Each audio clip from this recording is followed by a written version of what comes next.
That really gets to me. There's a lot of times I don't even like doing stuff with UPS just because of that. It's scary stuff, selling stuff. I don't really know how Trogleys can sleep at night. That guy makes great videos and he ships every guitar. I prefer when people come into my store and literally can play the guitar and then carry it out if they like it. I don't like shipping stuff. All right, look at that. First impression right there. This is the Firefly Classic Gold top, and the tip is in the bag still, but the paint, I mean, it's a pretty guitar. First thing you got to do is kind of just go over and see if it looks like there's any damage of any type. And again, the way they package these, it looks really good. So a really nice looking guitar. I'm going to call that a one solid piece of mahogany on the back. Okay, so it looks good right out of the box. Frets feel nice on it and everything. I haven't looked at it real closely yet, but I got Bernie down here with me today, so we're going to plug this thing in and we're going to talk about it. So meet me over at the amplifiers. Okay guys, so I got Bernie down here today. How you been? Good, how you doing today? So he helped me out with a Firefly video a few months ago, and now I have another one, and he happened to walk in today, and so I'm like, let's do a video. And he's like, man, I don't have all day to waste on this. I'm like, come on now, man. So here we are. So what's your first impressions of this guitar? I like the sparkle in it. It's really nice. It's got it's very even. It's got a nice carved top on it. The setup on it looks really good. I just literally pulled it out of the box here and tuned it up, and seems to be intonated well. Do the whole thing where you hold down the 12th fret and see what's that tuner saying.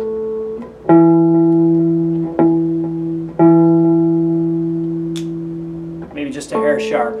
Okay. A looks like it's right on. D looks good.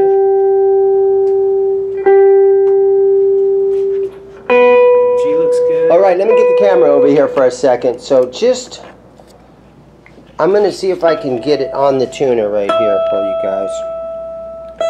All right, so that's your high E string. Oh, you're doing the B string. Okay, so there it is, open. Oh, and there you are holding it down. G string.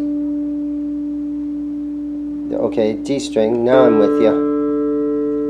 Then you hold it at the 12th fret, and it's there. So it looks like it's intonated. Yeah, it might be just a hair out, but not bad. The action looks pretty good on it. Maybe just a hair high. A quick adjustment with the screwdriver there would bring it down a little bit, but so it does have the where on the bridge you put the slotted screwdriver in there, and you can adjust that rather than just like a Gibson. All you have is the little thumb wheel drive. Yeah, thumb wheel. Yeah, but that one you can put a little straight slotted screwdriver in there and do that. Yeah. Volume's got a really nice sweep on it.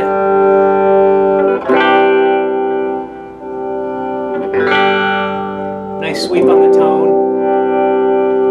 On the bridge. Really nice sweep on the volume, on the neck. And we just have it plugged into this little screech amp. And so it's not mic'd up or anything. You're just hearing the camera. So check the truss rod adjustment on it here. It looks like they adjusted. Might need a little bit of a adjustment. It looks like it's got maybe about 15 thousandths of relief. I like them to be fairly flat. And then I'll take a look down the neck here. The neck looks good. I don't see anything strange going on with the wood grain. Sometimes you get a bad piece of wood here and you'll get a some warping in it. I don't see a whole lot of that too much anymore. Some nice Grover style tuners there on the back, and looks like the fit and finish of the nut is really nice here. Nothing hanging over the edge. Got really nice, the finish on the edge there is nice. Binding looks really good. Nice rollover on the edge of the fingerboard here. Now normally Les Pauls traditionally are pretty flat. What's a traditional Les Paul? Les Pauls are usually a 12-inch radius. Oh, okay. This could be, it's hard for me to tell. It does look like it could be somewhere between the 12 and 14. So. Where the old fenders, isn't that weird that those early fenders were like 7 1/4 or something, yeah. 7 1/2. It looks a little flatter. I can't say that it's a compound radius, but right. Yeah, it's got a nice fingerboard on it. Looks like some kind of rosewood type of variation. It's hard to tell, but it's definitely not ebony, but it's really dark. But it does have some brownish red striping in it. Right. Nice inlays there, the trapezoid inlays. Yeah, it's got some nice features on it. I like the shape of the headstock. Right. And the Firefly logo is not so great, though, is it? The logo itself doesn't look like it's... Let me see if I can get my camera. This is some top quality camera work here, guys. Yeah. I mean, there's a little bit of... It looks like where they buffed it out a little bit of shine there. But it is... it's abalone, or mother of pearl. The L right here looks like a C. Yeah. Doesn't it? I think not the greatest logo. I know that's a crazy thing to kind of bitch about, but I don't know. Just not too much into that. That looks kind of like a J.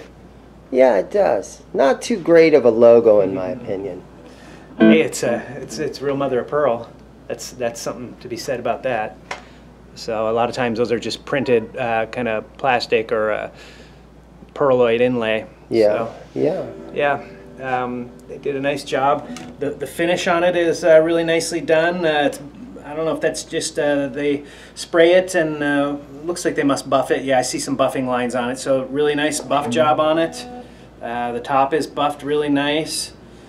Really nice even in on here. The paint work in here on the where the fingerboard meets the body is nicely done. So. I've actually seen guitars once in a while where the little the fret markers are down really far, where they're halfway cut off and everything. Yeah. So. Yeah, and it's a nice shape on the neck.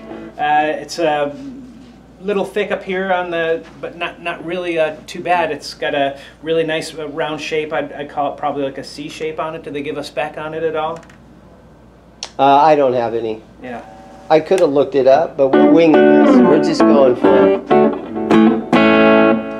So the plastic on it isn't quite what you might get out of a Gibson. It has a little bit different coloring on it. And that's underneath the... The pickguard looks cheap to me, doesn't it? Well, it's because you're not seeing, like most of the times the Gibsons, they got a triple ply or a double ply, and you see that white, black, white. It gives it a really nice appeal. When you see just the single ply with the cut on it, yeah, it doesn't look doesn't have the same kind of luster to it. But I would almost want to just take that off of there. I kind of like the Les Pauls without the pickguard on it myself. Yeah, yeah. And the knobs are they're gold. They're kind of a Gibson-ish kind of top hat, but they don't have the they got a little bit more gold than the yellow that you typically see out of a Gibson. They got a little bit more of that yellowy gold. It's cheap plastic, but again, that's the kind of things that the average guy can do as far as upgrades. Yeah. Well, I don't think it's cheap plastic so much as it is the color that they use. And I wonder if they got any kind of trademark on that color that Gibson does, or they have to avoid that for any kind of, legal reason. Nice looking bridge there, though. Yeah, and what I really like about the bridge here is it's got this really long sweep on it. It's like the Nashville style Gibson, where if you have any intonation problems, you got a large amount of room to correct it. So. All right, Bernie. Well, thank you so much. We won't take up any more of your time today. I know you're a busy guy. How about take us out with a little something?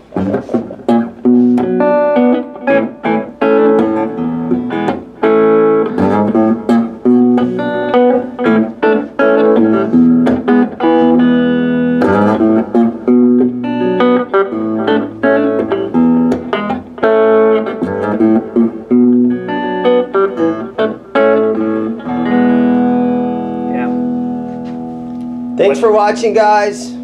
See you next time. Thanks, Bernie. You're welcome.